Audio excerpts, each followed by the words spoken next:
Estimados hermanos, ¿qué tal? Tengan todos ustedes un buen día. Vamos a comenzar con esta sexta clase del seminario acerca del tercer Elías y Eliseo. El día de hoy vamos a tocar un tema muy interesante en el que vamos a ver los Elías a través de la historia. Vamos a poder notar, gracias a la palabra de Dios, a la Biblia y también al espíritu de profecía, que no solo han habido dos Elías en la historia, o sea, Elías Tisbista y Juan el Bautista, sino aparte de estos dos también hubieron otros Elías, ¿no? Que vinieron a través de la historia. Eso lo vamos a ver el día de hoy. Pero antes de todo, vamos a hacer una oración para que Dios nos guíe con su Santo Espíritu, ¿ok? Vamos a orar. Padre, te damos gracias por este hermoso día que nos das. Gracias, Señor, por la salud y por la vida. Te pedimos que perdones nuestros pecados, que tengas misericordia de nosotros. Danos, Señor, sabiduría, inteligencia y discernimiento. Derrama tu Espíritu Santo sobre nosotros para poder explicar este tema de una manera correcta. Te pido que seas tú el que hable a través de mí y también te pido que derrames tu Espíritu Santo sobre los hermanos que están viendo esta clase en vivo y sobre los que van a ver a través del canal de YouTube también para que lo puedan entender, comprender y aceptar, Señor. Quita todo tipo de orgullo y de soberbia de nosotros, Padre, por favor. En el nombre de Jesús te lo pedimos. Amén. Bueno, el tercer Elías, parte 6, ¿no? Como lo he comentado, el día de hoy, en la clase del día de hoy, va a tratar acerca de diferentes personajes a lo largo de la historia que tuvieron el espíritu y el poder de Elías. ¿Ok? Eso es lo que vamos a ver el día de hoy. Sin más, vamos a ello.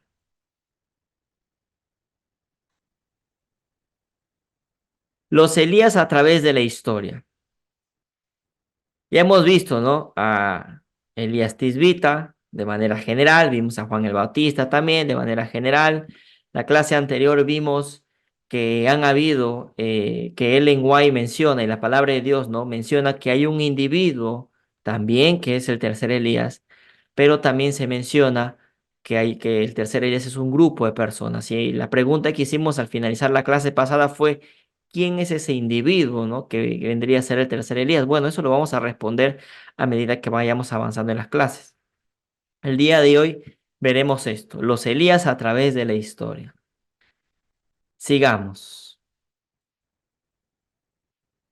Mateo capítulo 24, versículo del 36 al 39, dice lo siguiente. Sin embargo, nadie sabe el día ni la hora, ni aun los ángeles del cielo, sino mi Padre solo. Como fue en los días de Noé, así será la venida del Hijo del Hombre. En los días anteriores al diluvio, la gente comía y bebía, se casaban y se daban en casamiento, hasta el día en que Noé entró en el arca. Y no entendieron hasta que vino el diluvio y se los llevó a todos. Así también será la venida del Hijo del Hombre. Nos pone aquí un ejemplo de Noé, que así como en los días de Noé, así será la venida del Hijo del Hombre, ¿no? ¿Qué es lo que dice Ellen White, Patriarcas y Profetas, capítulo 7? Dice, Dios mandó a Noé, entra tú y toda tu familia en el arca, porque solo a ti he visto justo delante de mí en esta generación.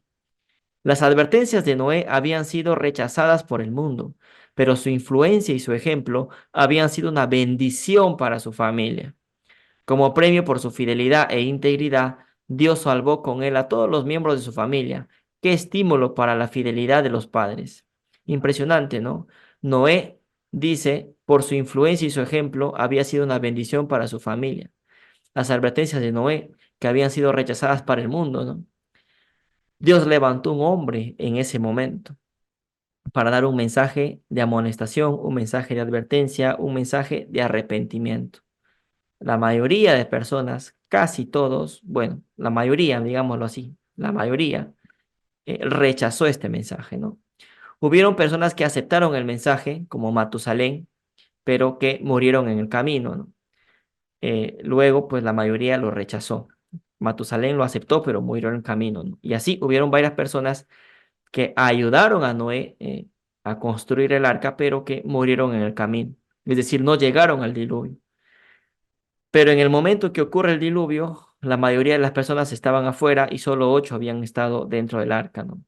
Dice que su influencia y su ejemplo habían sido una bendición para su familia. Dios levanta a un hombre, Noé, para dar un mensaje de juicio y al final hay un grupo de personas, en este caso 7 personas, que siguen a Noé. Con Noé sería el 8, ¿no? 8 personas, ¿no? Entonces, 8 personas se salvan, pero hay uno quien lo dirige, ¿no? Interesante, interesante, hermanos. ¿Qué más? Los judíos intentaron detener la proclamación del mensaje que había sido predicho en la palabra de Dios, pero la profecía debe cumplirse. El Señor dice, he aquí os envío al profeta Elías antes de que venga el día del Señor grande y terrible.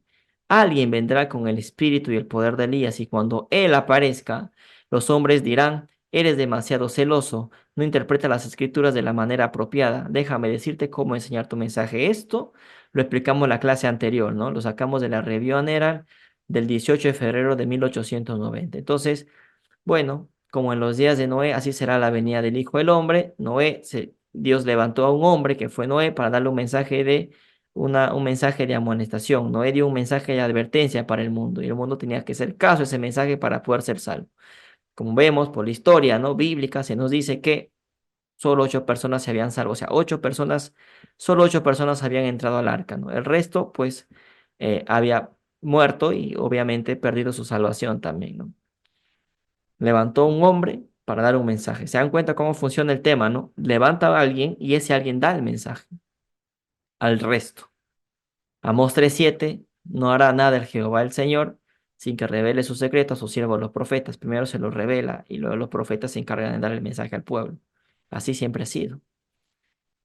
Hay alguien a quien Dios levanta. Esto es como introducción. Sigamos, vamos metiéndonos más en este tema. Vamos a leer este libro, ¿no? Este capítulo, Primeros Escritos de Ellen White, capítulo El mensaje del primer ángel.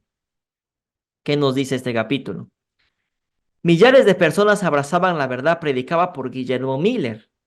De nuevo, millares de personas abrazaban la verdad predicada por Guillermo Miller. Y se levantaban siervos de Dios con el espíritu y el poder de Elías para proclamar el mensaje. Como Juan, el precursor de Jesús, los que predicaban ese solemne mensaje se veían movidos a poner la segur, el hacha, ¿no?, a la raíz de los árboles y exhortar a los hombres a que dicen frutos de arrepentimiento. Propendía su testimonio a influir poderosamente en las iglesias y manifestar su verdadero carácter.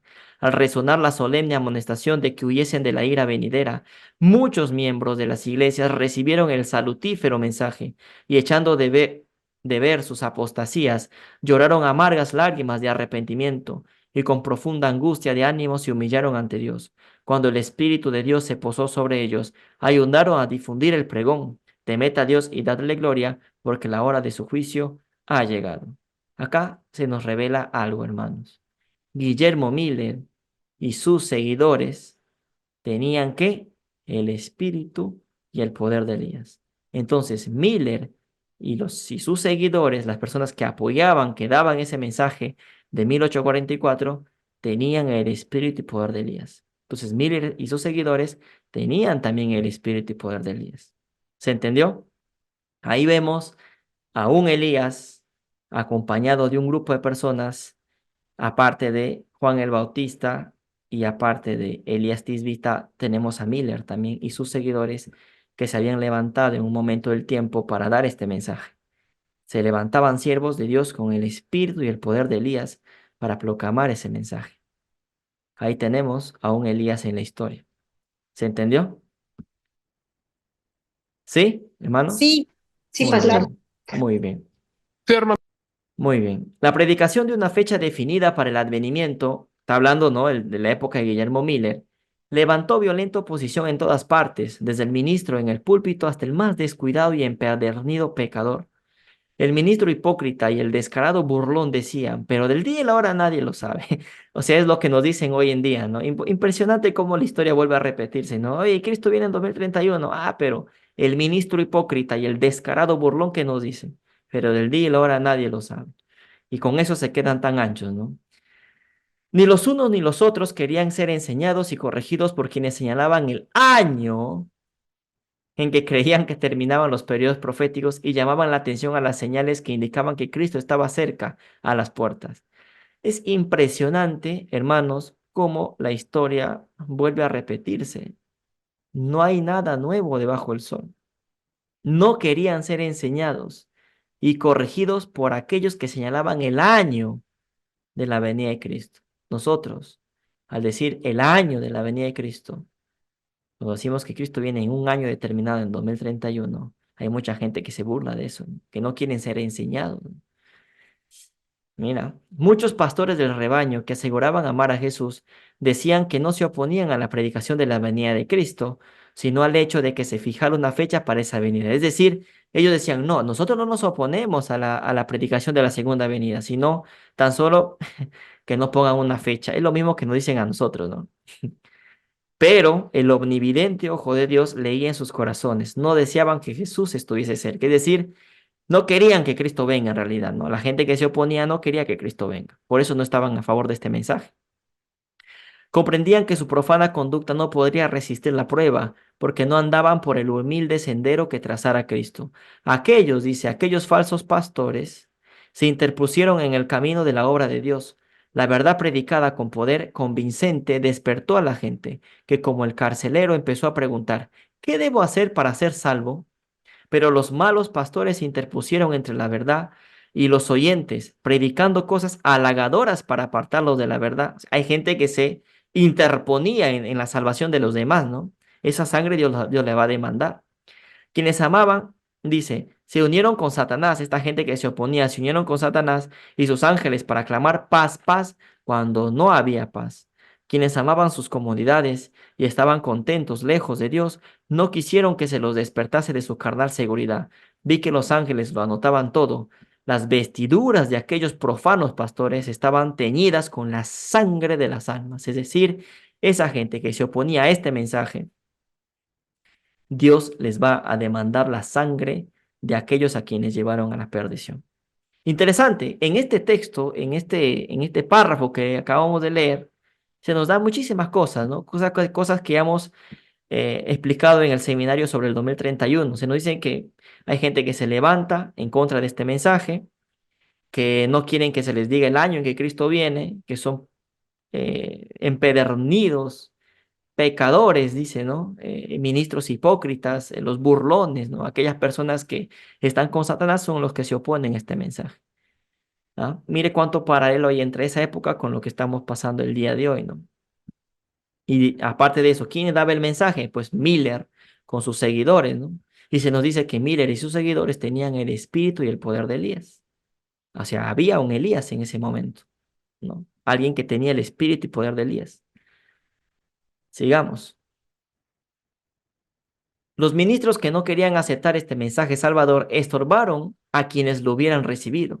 O sea, no solo es que estos ministros no querían aceptar, sino que estorbaban, eran piedras de tropiezo.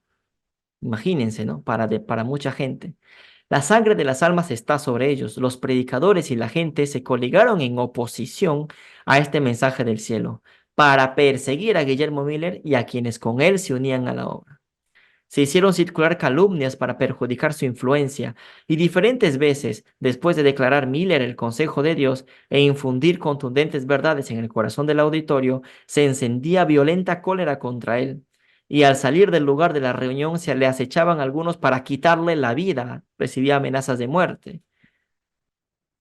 ¿No? Pero Dios envió ángeles para protegerlo y le salvaron de manos de las enfurecidas turbas. Su obra no estaba aún terminada. Esto de que Miller, estas personas recibían amenazas de muerte, también ha pasado dentro del ministerio, ¿eh? Los más devotos recibían alegremente el mensaje, sabían que dimanaba de Dios y que había sido dado en tiempo oportuno. Los ángeles contemplaban con profundísimo interés el resultado del mensaje celestial, y cuando las iglesias se desviaban de él y lo rechazaban, consultaban ellos tristemente con Jesús, quien apartaba su rostro de las iglesias y ordenaba a sus ángeles que velasen fielmente sobre las preciosas almas que no rechazaban el testimonio, porque aún había de iluminarlas otra luz. Todo este texto ya lo leímos ya. en el seminario del 2031, solo que lo estamos viendo a leer para ubicarnos en contexto, ¿no? Que Miller y la gente que estaba con Miller tenían, dice, el espíritu y el poder de Elías y daban este mensaje, y había otra gente que estaba en oposición a este mensaje, ¿no?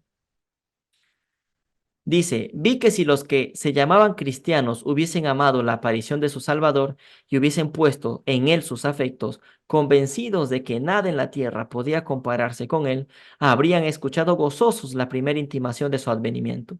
Pero el desagrado que manifestaban al oír hablar de la venida de su Señor era prueba concluyente de que no le amaban. Satanás y sus ángeles triunfaban echando en cara a Cristo y sus ángeles, que quienes profesaban ser su pueblo tenían tan poco amor a Jesús que no deseaban su segundo advenimiento. El día de hoy es igual, ¿no? Gente que dice amar a Cristo, pero en realidad rechazan el mensaje del 2031, ¿no? No se pone ni siquiera a estudiarlo, a analizarlo, ¿no?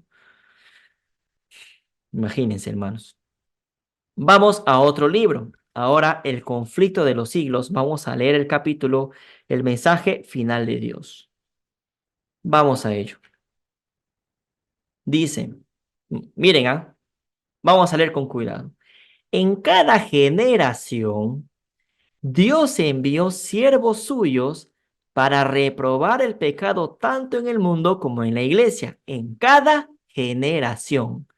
Dios envió sus siervos para reprobar el pecado tanto en el mundo como en la iglesia. Pero los hombres desean que se les digan cosas agradables y no gustan de la verdad clara y pura y dura.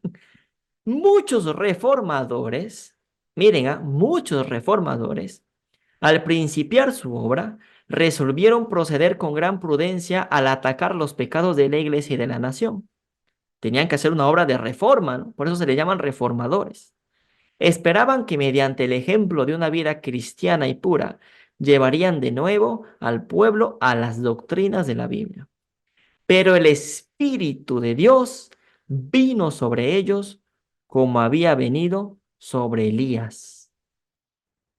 El Espíritu de Dios vino sobre estos reformadores como había venido sobre Elías. Entonces, los reformadores también tenían el espíritu y poder de Elías. Estamos leyendo esto, hermanos. No es una interpretación privada, estamos leyendo, impeliéndole a censurar los pecados de un rey malvado y de un pueblo apóstata. No pudieron dejar de proclamar las declaraciones terminantes de la Biblia que habían titubeado en presentar. Se vieron forzados a declarar diligentemente la verdad y señalar los peligros que amenazaban a las almas. Sin temer las consecuencias, pronunciaban las palabras que el Señor les ponía en la boca, y el pueblo se veía constreñido a oír la amonestación. Así también será proclamado el mensaje del tercer ángel.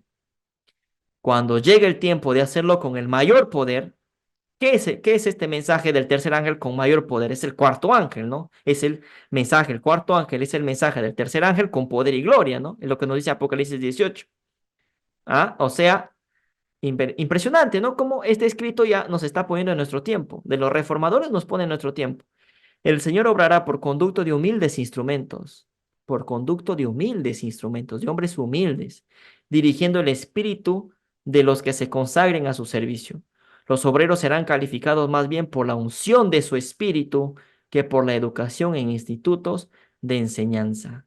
Impresionante. O sea, nos está diciendo que en nuestro tiempo también van a haber hombres que en el que descenderá el espíritu y el poder de Elías, ¿no? El Espíritu Santo.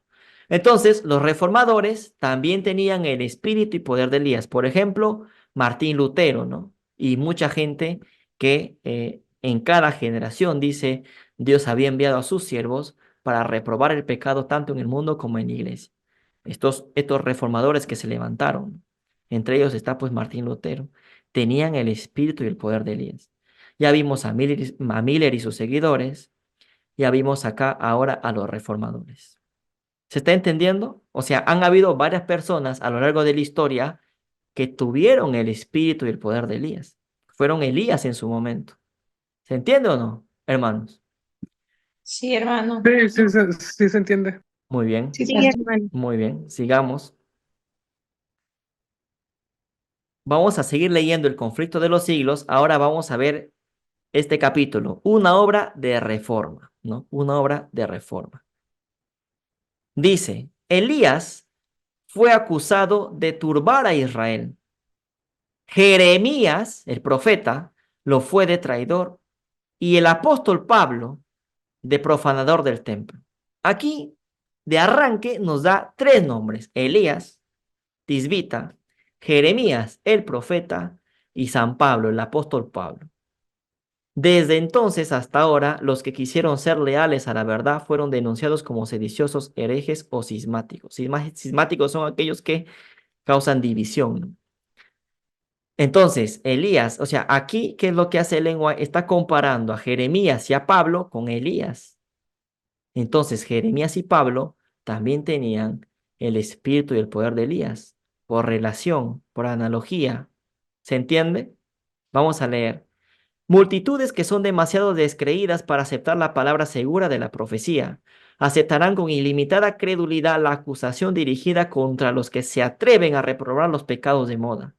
Esta tendencia irá desarrollándose más y más, y la Biblia enseña a las claras que se va acercando el tiempo en que las leyes del Estado estarán en tal contradicción con la ley de Dios, que quien quiera obedecer a todos los preceptos divinos tendrá que arrostrar censuras y castigos como un malhechor.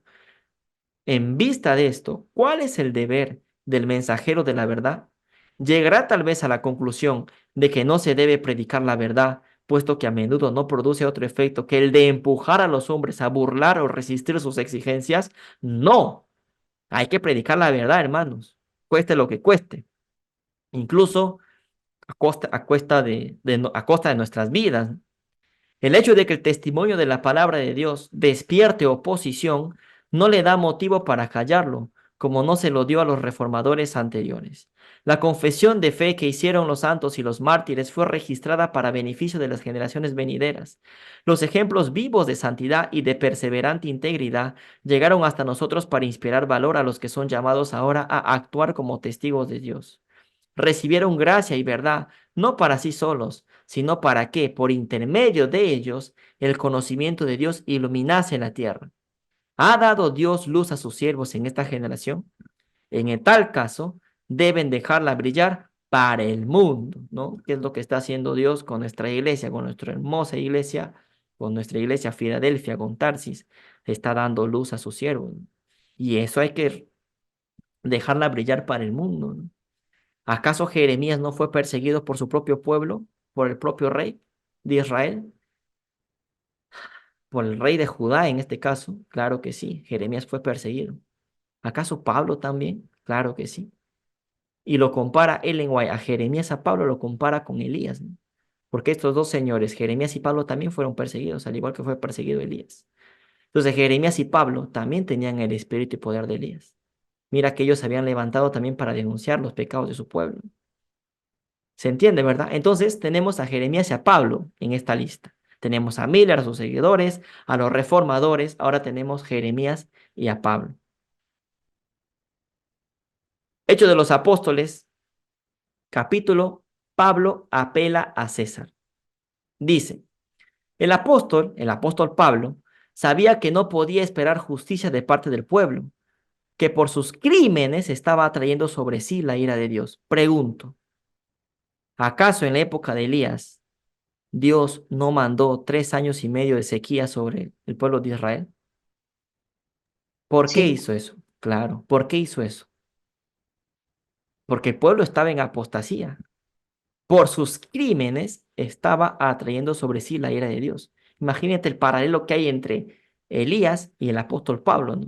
Por eso es que Pablo no esperaba la justicia de parte de su pueblo, porque su pueblo estaba mal, estaba en apostasía, al igual que Elías con el pueblo de Israel también. ¿Mm? Entonces, sabía que como el profeta Elías, Ellen White de nuevo compara a Pablo con Elías, estaría más seguro entre los paganos que entre los que habían rechazado la luz del cielo y endurecido sus corazones contra el evangelio. O sea, Pablo estaba más seguro entre los paganos que entre su propio pueblo, ¿no? ¿Por qué? Imagínate a Elías. ¿Acaso Elías Tisbita no estaba más seguro entre los paganos que entre su propio pueblo? ¿Acaso Elías no fue a refugiarse en la viuda de Sarepta, que era, digamos, una mujer gentil que no pertenecía al pueblo de Israel? Así como Elías fue a la viuda de Sarepta, a una mujer que no era de Israel, digámoslo así. Así Pablo tuvo que ir a los gentiles también. ¿Ven el paralelo que hay o no? Cansado de la lucha, su activo espíritu apenas podía soportar los repetidos aplazamientos y la agotadora incertidumbre de su juicio y encarcelamiento. Por lo tanto, decidió ejercer su derecho de ciudadano romano de apelar a César. No apeló a su pueblo, apeló a César, a un gentil, ¿no? Ah, impresionante, ¿no? El paralelo que hay entre Pablo y Elías. Entonces, Pablo también tenía el espíritu y poder de Elías. Pablo era un Elías en su tiempo, también. ¿Estamos? Sí, hermano. Sí, pastor. Muy bien, muy bien.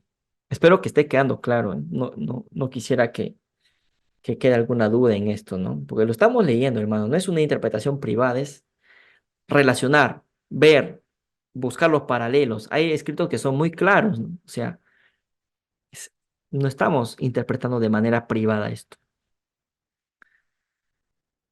Ahora vamos al libro Conducción del Niño, capítulo Los males de la complacencia, ¿no?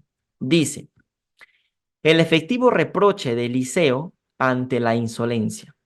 Es un error la idea de que debemos someternos a los caprichos de los niños perversos. O sea, no hay que someternos a los caprichos de los niños perversos, ¿no? Eliseo, en el mismo comienzo de su obra, fue burlado y befado por los jovenzuelos de Betel. Era un hombre muy bondadoso, pero el Espíritu de Dios, es el Espíritu de Dios, lo movió a pronunciar una maldición contra los maldicientes. Ellos habían oído de la ascensión de Elías y habían hecho objeto de sus burlas a ese solemne acontecimiento. Eliseo demostró que no habían de burlarse de él, viejos o jóvenes, en su sagrado ministerio. Cuando le dijeron que ascendiera, como Elías lo había hecho antes, los maldijo en el nombre del Señor. El terrible juicio que cayó sobre ellos provino de Dios. Está hablando la historia de que estos jóvenes que salieron al encuentro de Eliseo, que le dijeron, calvo sube, calvo sube. Y Eliseo les manda una maldición, vinieron osos y los mataron. Y dice que el Espíritu de Dios movió a Eliseo a pronunciar esa maldición. Eliseo tenía el espíritu y poder de Elías. ¿Qué piensan ustedes? Sí, sí, el doble. Claro que sí. El doble Sí, espíritu. hermano. Así es. Nota, Segunda de Reyes, capítulo 2, versículo 9 dice, cuando habían pasado, Elías dijo a Eliseo, pide lo que quieras que haga por ti, antes que yo sea quitado de ti. Y dijo Eliseo, te ruego que una doble porción de tu espíritu sea sobre mí.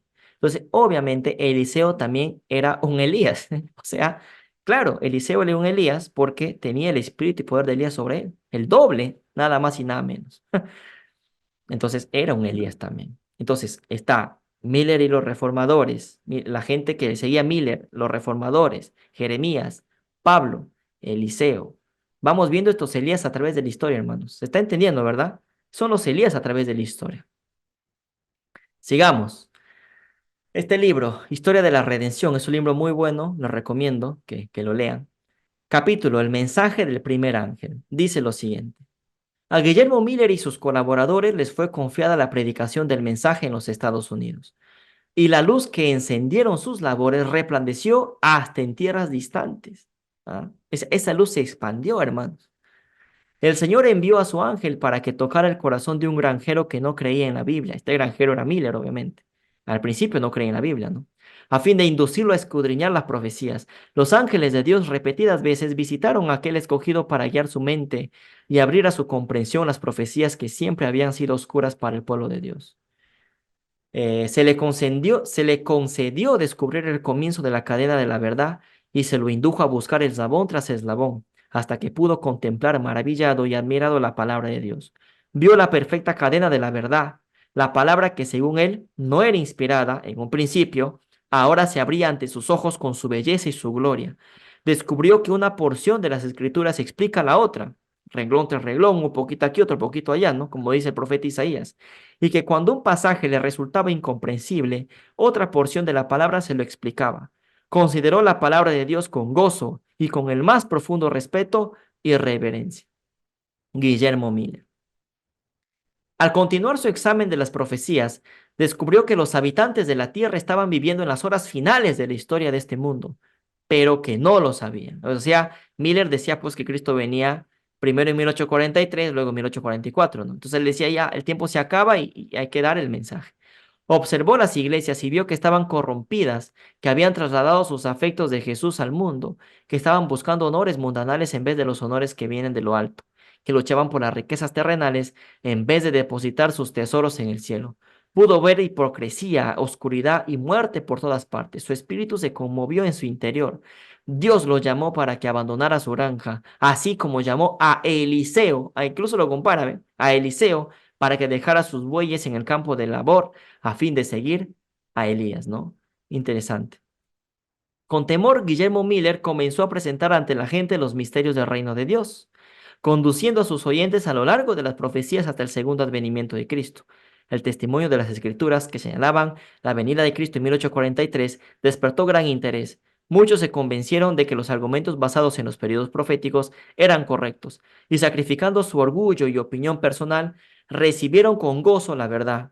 Algunos ministros dejaron a un lado sus sentimientos e ideas sectarias, sus salarios y sus iglesias y se unieron a los que proclamaban la venida de Jesús. Compara a Miller también con Eliseo, ¿no? Que tuvo que dejar sus bueyes, su granja, para ir a dar el mensaje, ¿no?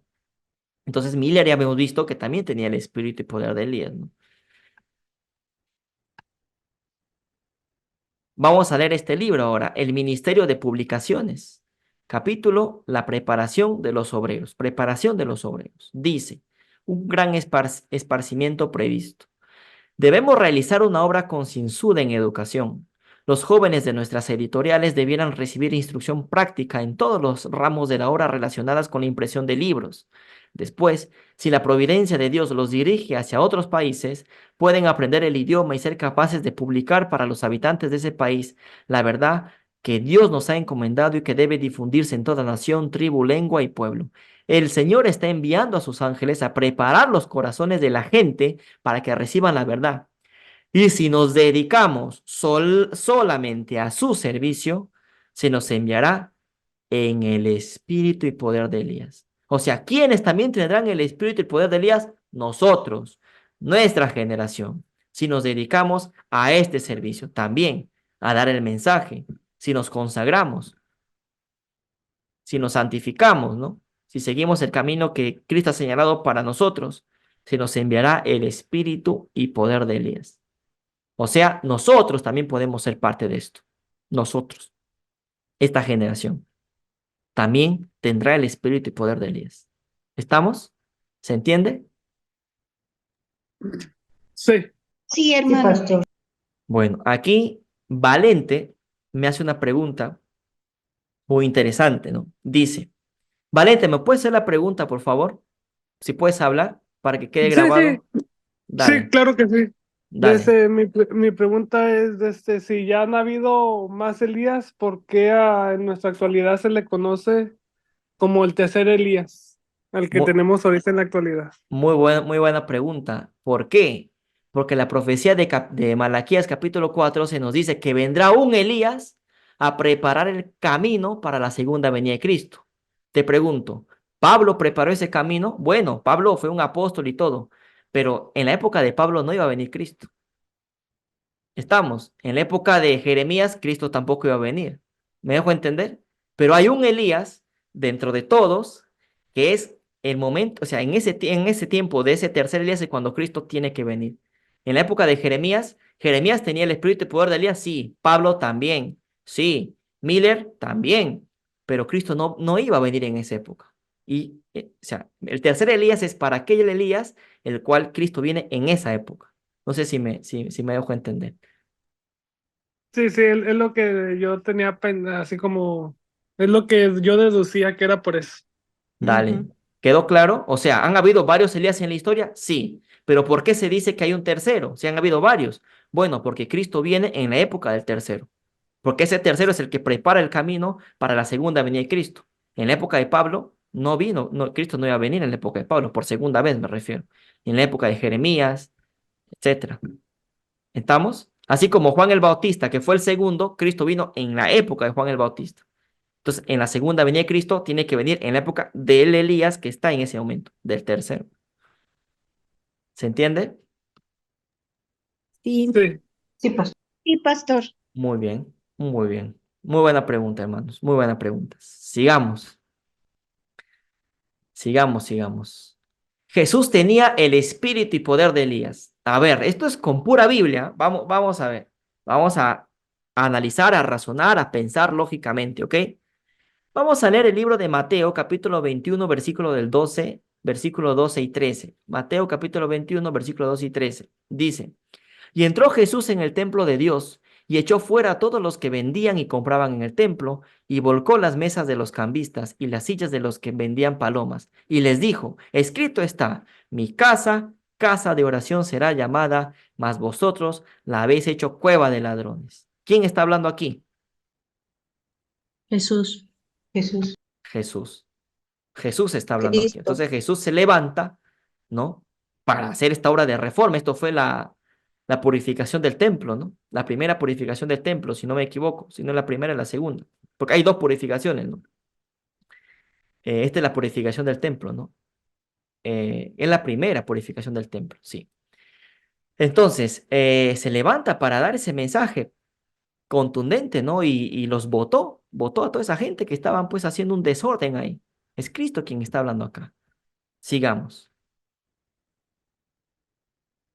Mateo capítulo 23, versículo 29, 30 dice: Ay de vosotros, escribas y fariseos hipócritas, porque edificáis los sepulcros de los profetas y adornáis los monumentos de los justos, y decís: si hubiésemos vivido en los días de nuestros padres, no hubiéramos sido sus cómplices en la sangre de los profetas. Así que dais testimonio contra vosotros mismos de que sois hijos de los que mataron a los profetas.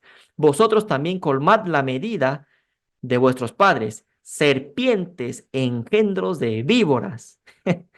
¿Cómo escaparéis de la condenación del infierno? Fuerte, ¿no? Serpientes, engendros de víboras. Vamos a ver.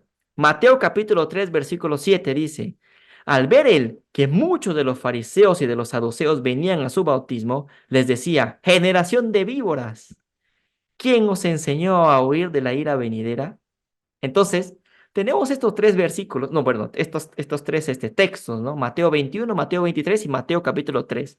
Mateo 21 dijimos que era Jesús el que hablaba. En Mateo 23, ¿quién está hablando? ¿Quién está hablando, hermano? Sin hacer trampa. Mateo 23. Juan el Bautista. No, mi querido Valente, Jesús está hablando en Mateo 23. Pero interesante lo que me dices, porque en Mateo capítulo 3, versículo 7, es Juan el Bautista el que está hablando. O sea, ¿qué es lo que te quiero decir con esto? Serpientes, engendros de víboras. Jesús les dijo a los fariseos: serpientes, engendros de víboras. Y Juan el Bautista no lo dijo lo mismo: generación de víboras. Jesús, Juan el Bautista, ¿no hay un parecido en esos dos? Díganme ustedes, hermanos. En lo que Sí. estamos leyendo, en el texto que muestra, Sí. en la manera como ellos se dirigen hacia estos fariseos, están diciendo lo mismo: serpiente, generación de víboras. Jesús y Juan el Bautista. ¿Juan el Bautista era Elías o no? Bueno, lo vamos a ver más adelante. Sí era Elías, ¿no? Sí. Sí, Entonces, Sí. Juan el y Bautista, Jesús lo hizo. Juan el Bautista lanza esa, Juan el Bautista lanza ese texto, ¿no? Dice generación de víboras, y Jesús también les dice generación de víboras. Por lo tanto, Jesús también era Elías. Jesús también tenía el espíritu y poder de Elías. ¿Se entendió o no se entendió, hermanos? Sí, pastor. Sí. Sí, Sí hermano. se entendió. ¿Sí? Sí. Entonces, hay un parecido en la forma de hablar, ¿verdad? Obvio, porque es el mismo espíritu, el espíritu de Elías, ¿no? Bueno, el espíritu y poder de Elías, ¿no? Es el Espíritu Santo también, obviamente. Es el mismo espíritu que les dirige a los dos, que los guía a los dos. ¿Cómo no va a ser el espíritu y poder de Elías entonces? Claro que sí. Jesús tenía el espíritu y poder de Elías, hasta en la manera como hablaba. ¿Mm? ¿Estamos convencidos de Sí, esto, sí o pastor. no? Sí, ¿no? Sí. Sí. Sí, Muy sí, bien. Consejos para los maestros. Dice capítulo: a los obreros de Dios. O sea, son varios libros, o sea, son varios escritos que estamos viendo, ¿no? Es lo que se debería hacer, ¿no? ¿Qué hizo Grant? No solo agarrar un versículo, un texto y explicar lo que uno quiere. Ah, que Elías solo es un grupo. Por favor, hay que meterle seriedad a esto y estudiarlo de la manera correcta. Por eso, dejemos el orgullo y la soberbia de lado, hermanos. Porque si somos soberbios y orgullosos, no vamos a reconocer a Elías, peor aún a Eliseo. ¿Y qué está en juego? Nuestra salvación, por tontos, por necios. Así que dejemos el orgullo y la soberbia de lado, por favor, porque si no, de nada sirve. Vamos a leer este libro, Consejo para los Maestros. ¿Qué hizo grande a Juan el Bautista? Dice, negó su atención al cúmulo de las tradiciones presentadas por los maestros de la nación judaica y la dirigió a la sabiduría que viene de lo alto. Antes de su nacimiento, el Espíritu Santo testificó de Juan, porque será grande delante de Dios. No beberá vino ni sidra y será lleno del Espíritu Santo. Hablando de Juan el Bautista. Y hará que muchos de los hijos de Israel se conviertan al Señor Dios de ellos. E irá delante de él con el espíritu y virtud de Elías, para hacer volver los corazones de los padres hacia los hijos y de los rebeldes a la prudencia y de los rebeldes a la prudencia de los justos, para preparar el Señor un pueblo bien dispuesto. Juan el Bautista vino a preparar el camino y para prepararle al Señor un pueblo bien dispuesto. Estuvo preparando el camino para la primera venida de Cristo. Entonces Juan el Bautista obviamente tenía también el espíritu y poder de Elías, ¿verdad? Eso ya lo vimos en la clase anterior también. Ahora lo estamos viendo, pues estamos viendo otro escrito. En la clase anterior vimos me acuerdo que vimos hay un capítulo en la Biblia que nos explica esto cuando Jesús dice que Elías ya vino y hay un Elías que vendrá, ¿no? Ese Elías que ya vino era Juan el Bautista y el que vendrá pues es el tercer Elías, ¿no? Entonces Juan el Bautista obviamente tenía el espíritu y poder de Elías, hermanos. Sigamos. Consejos sobre el régimen alimenticio, se llama el libro. Vamos a leer el capítulo. Si es un extracto, ¿no? Reforma pro salud y el mensaje del tercer ángel. Dice, Juan el Bautista salió con el espíritu y poder de Elías para preparar el camino del Señor y para hacer volver al pueblo a la sabiduría de los justos.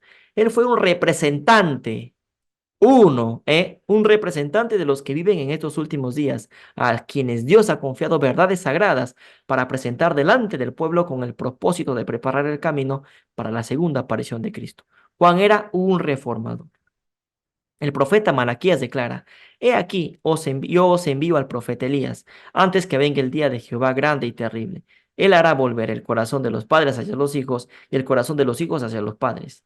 Malaquías 4, 5, 6. Aquí el profeta describe el carácter de la obra. Los que han de preparar el camino para la segunda venida de Cristo son representados por el fiel Elías, así como Juan vino con el espíritu de Elías para preparar el camino para la primera venida de Cristo. ¿Estamos claros? Que también el tercer Elías también será un grupo, ¿verdad? O sea, hay un individuo, pero también hay un grupo que prepara el camino, porque es un grupo, es la iglesia de Cristo haciendo ese trabajo, obviamente, pero hay un líder, hay un representante que lleva todo este movimiento, digámoslo así, ¿no? En este libro hay un libro que se titula La verdad acerca de los ángeles, si no me equivoco. El lenguaje menciona que Josué, ¿no? Después de Moisés vino Josué. Josué fue un representante, dice ella, que Dios eligió para guiar al pueblo. O sea, siempre hubo un representante, hermanos. No, nosotros no debemos tener problema en aceptar esto. A lo largo de toda la Biblia, siempre ha habido un representante, siempre ha habido alguien que lidera un pueblo. Siempre fue así. Pedro para los judíos, a Pablo para los gentiles. O sea, siempre ha habido un representante, hermanos. No tengamos problema en aceptar eso. Por eso quitemos de lado. Lo que pasa es que mucha gente, quizás, no sé, por orgullo, por soberbia, por envidia, mucha gente dice, yo quiero ser ese tercer Elías. No, o sea, Dios sí escogió a una persona. Podemos ser el tercer Elías, sí, podemos formar parte del grupo, pero hay un líder, hermanos, que Dios ha puesto para que dirija esto. ¿Quién es ese líder? Bueno, más adelante diremos.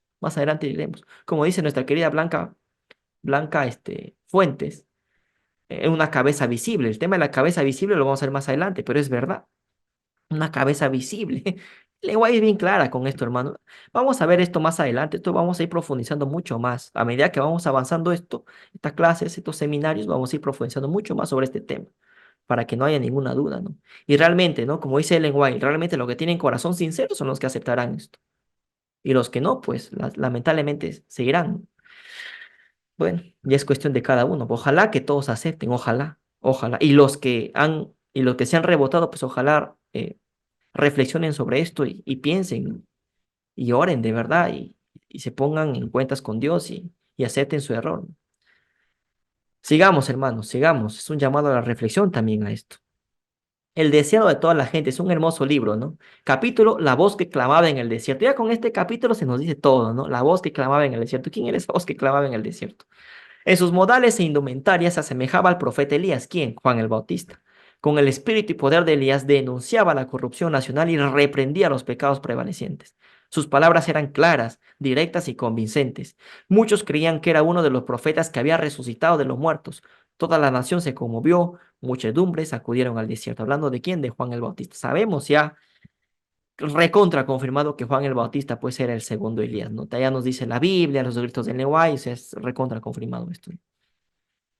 Sigamos también el deseo de todas las gentes, capítulo, se oirán amonestaciones. Dice, la voz de Juan el Bautista resonó como una trompeta, trompeta, trompeta, ese sonido de trompeta, ¿no? Troa, el sonido troa. Eso lo explicamos, me acuerdo, en el seminario sobre la segunda venida de Cristo, ¿no? El tema del sonido de la trompeta, el mes de Tishri, ¿se acuerdan? Bueno, su comisión era, anuncia a mi pueblo su rebelión y a la casa de Jacob su pecado. No había recibido educación en las escuelas humanas, es decir, Juan el Bautista no se educó con los rabinos. En la escuela de los profetas, no se educó ahí, se educó fuera. Dios y la naturaleza habían sido sus maestros. En la tarea de preparar el camino para el advenimiento de Cristo, se necesitaba a uno que fuera tan valiente como para hacer oír su voz, al igual que los profetas de la antigüedad, y amonestar a la nación degenerada para que se arrepintiera. O sea, un Elías. Juan el Bautista fue un Elías. Y no se educó en las instituciones, en las escuelas humanas, es decir, no se educó en la escuela de los rabinos. Juan el Bautista pertenecía, sí, porque era, digamos, judío, ¿no? De sangre, pero no se educó ahí, en la escuela de los rabinos, sino Dios y la naturaleza habían sido sus maestros. Aquí hay una característica importante, porque ¿será que el tercer Elías habrá recibido alguna educación de la institución al cual en algún momento perteneció? Al final, la última clase con el tema de Elías, del tercer Elías, es una clase impresionante, es el seminario, si no me equivoco, número 33. Es unas características impresionantes, las características que tenía el primero, el segundo y el tercero. Impresionante, hermano. Eso lo vamos a ver al final. Vayamos quedando con esto, ¿no? Tampoco quiero spoilear todo este tema, ¿no? Bueno, sigamos, el deseo de todas las gentes. Capítulo, hemos hallado al Mesías, ¿no? Dice, también se creía que antes del advenimiento del Mesías, Elías aparecería personalmente. Juan salió al cruce de esta expectación con su negativa, pero sus palabras tenían un significado más profundo. Jesús dijo después, refiriéndose a Juan, si queréis recibirlo, este es Elías, el que había de venir. Juan vino con el espíritu y poder de Elías para hacer una obra como la que había hecho Elías. Si los judíos lo hubieran recibido, esta obra se habría realizado en su favor, pero no recibieron su mensaje. Para ellos no fue Elías, impresionante. No pudo cumplir en favor de ellos la misión que había venido a realizar. Es decir, viene Elías, pero para unos sí es y para otros no. Impresionante. Es lo mismo. Está el tercer Elías. Para unos sí, para otros no. Impresionante. Cómo todo se vuelve a repetir, ¿no? Y para los que no lo aceptan, entonces no se podrá cumplir en favor de ellos la misión que se vino a realizar. ¿Cómo se cumple? Entonces, aceptemos a Elías, hermanos. Y Elías aquí nos va a llevar a Cristo, ¿no? La gente que aceptaba a Juan se iba a Cristo, ¿no? Es el camino que debe seguirse. Sigamos. Conflicto de los siglos. Capítulo la liberación del pueblo de Dios. ¿Qué nos dice? Cantan un cántico nuevo delante del trono, un cántico que nadie podía aprender sino aquellos 144,000. Estos 144,000 tienen el espíritu y el poder de Elías. Claro que sí. Ya Ellen White nos decía en un escrito anterior, ¿verdad? Esta generación tendrá también el espíritu y poder de Elías. Obviamente los 144,000 tendrán el espíritu y poder de Elías. Pero ¿cuál es el cántico que cantan? ¿El cántico de Elías? No, el cántico de Moisés. Entonces, siempre hay esa relación entre Moisés y Elías. Cuando Cristo se transfigura en delante de Pedro, de Juan y de Santiago, ¿quién se aparece? ¿No se apareció Moisés y Elías? ¿Acaso los dos no fueron llevados al cielo? Uno murió, Moisés murió, resucitó. Elías fue llevado al cielo sin conocer la muerte. Los dos fueron llevados al cielo. Enoc también, ¿no? En su momento. Pero siempre hay esta relación entre Moisés y Elías. Los 144.000, que también es el tercer Elías en la fase de grupo, ¿cantan el cántico de Elías? No, el cántico de Moisés. O sea, Moisés, ¿por qué cantan el cántico de Moisés? Porque Moisés también fue un Elías, fue un líder, una cabeza visible que Dios levantó, ¿no? En su momento. También tenía Moisés el espíritu y poder de Elías. Imagínense, nada más faltaba. Moisés también tenía espíritu y poder de Elías. Ninguno, sino los 144.000 pueden aprender aquel cántico, pues es el cántico de su experiencia, una experiencia que ninguna otra compañía ha conocido jamás. Son estos los que siguen al Cordero por donde quiera que fuere, habiendo sido trasladados de la tierra de entre los vivos, como lo fue Elías Tisbita y Enoc también, ¿no? Son contados por primicias para Dios y para el Cordero. Entonces Moisés también era un Elías. Hermanos, hasta aquí, ¿se entendió la clase? Ya estamos por terminar. Sí, pastor. Sí. Sí, hermano, sí. Muy bien. Conclusión. Punto 1. Miller y sus seguidores tenían el espíritu y poder de Elías. Punto 2. Cada generación ha tenido el espíritu y poder de Elías para decir la verdad y denunciar la apostasía. Punto 3. El apóstol Pablo tenía el espíritu y poder de Elías. Punto 4. Jeremías tenía el espíritu y poder de Elías. Punto 5. Eliseo tenía el espíritu y poder de Elías. Punto 6. Jesús tenía el espíritu y poder de Elías, obviamente.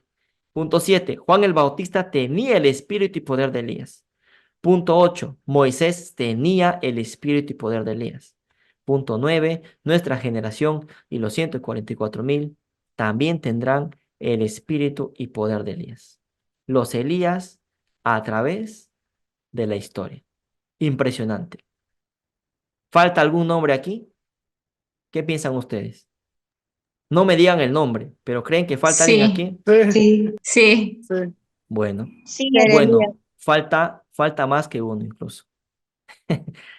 Falta más que uno, hermanos. Y lo vamos a ver más adelante. Por eso es que vamos a la clase paso a paso, ¿ok? Falta más de uno aquí, más de uno. Pero, indudablemente, con la voluntad de Dios, estos nombres que faltan los vamos a ver a medida que vayamos avanzando en las clases. Así que, hermanos, realmente espero que hayan entendido esta clase. Todo para la honra y para la gloria de Dios. La verdad que espero que lo hayan entendido y los hermanos, las personas que nos ven a través del canal de YouTube, también espero que lo hayan entendido. Recomendarles que vean las conferencias desde la primera conferencia hasta donde estamos, que vean las conferencias sobre el 2031 sin ningún tipo de preconcepto, sin ningún tipo de prejuicio, que vean las conferencias que hicimos acerca de Tarsis, España, en la profecía. Espero que vean y que lo vean sin ningún tipo de prejuicio y sin ningún tipo de preconcepto, quitándose el orgullo, la soberbia de lado, ¿no? Eh, Porque son temas muy importantes que obviamente influyen en nuestra salvación también, claro que sí. Invitarles también a los que entran al canal a nuestro canal de YouTube del Gran Engaño Seminarios, invitarles a que vayan al canal madre, digamos, al canal padre, al canal madre de esto, ¿no? Que es el canal de YouTube de Víctor San Vicens o la página web del Gran Engaño, donde van a poder ver pues muchos más temas acerca de esto, ¿no? Van a ver arqueología bíblica, están estudios bíblicos también, o sea, van a ver muchas cosas, muchos más temas, ¿no? Aparte de lo que estamos presentando. La idea es que vayan allá, al canal de YouTube de Víctor San Vicens, y que se suscriban a ese canal, ¿no? Ahí hay muchísima más información, obviamente, ¿no? Bueno, hermanos, espero que hayan entendido la clase de hoy. La verdad que em, gracias por su atención. Gracias a Dios por la luz que nos da. De verdad, muchas gracias a Dios por la luz que nos da, porque a pesar de nuestros errores y de nuestros errores y de nuestras fallas, ¿no? Dios tiene misericordia de nosotros, hermanos. La idea es recapacitar de las metidas de pata que hemos hecho y seguir adelante, ¿no? Y creer por fe que Dios nos perdona. Y reflexionar sobre esto y no volver a caer en lo mismo. Bueno, hermanitos, muchas gracias por su atención. Vamos a terminar esta clase con una oración. ¿Ok? Vamos a orar, hermanos. Padre, que estás en los cielos, Señor, pedimos que lo aprendido en esta clase se grabe en nuestras mentes y en nuestros corazones. Realmente, Señor, espero que los hermanos hayan entendido esta clase al 100%, que lo hayan comprendido, que hayan aceptado esta verdad. Los que están ahora en vivo y también los que van a ver esta clase a través del canal de YouTube. Para los hermanos, para las personas que entran por primera vez, Señor, toca su corazón, toca sus corazones. Guíalos, Señor, a la verdad, para que ellos también puedan ser salvos y puedan también ser luz o luces para otras personas, para otros hermanos. Por favor, prepara a tu pueblo, Señor, para la gran aparición de nuestro Señor Jesucristo en las nubes del cielo. Prepara a tu pueblo, prepáranos a nosotros. Pule nuestro carácter, limpia nuestro corazón. Ayúdanos, Señor, a pertenecer a este grupo. Ayúdanos a ser ese Elías también que dará el mensaje, Señor. Derrama tu Espíritu Santo sobre nosotros. Derrama sobre nosotros también ese espíritu y poder de Elías para poder hacer tu obra cabalmente. Gracias, Señor, por hacernos partícipes de tu divinidad, de tu naturaleza. Muchísimas gracias. Una vez más te pedimos que perdones nuestros pecados. Señor, te lo pedimos todo esto en el nombre de Jesús. Amén.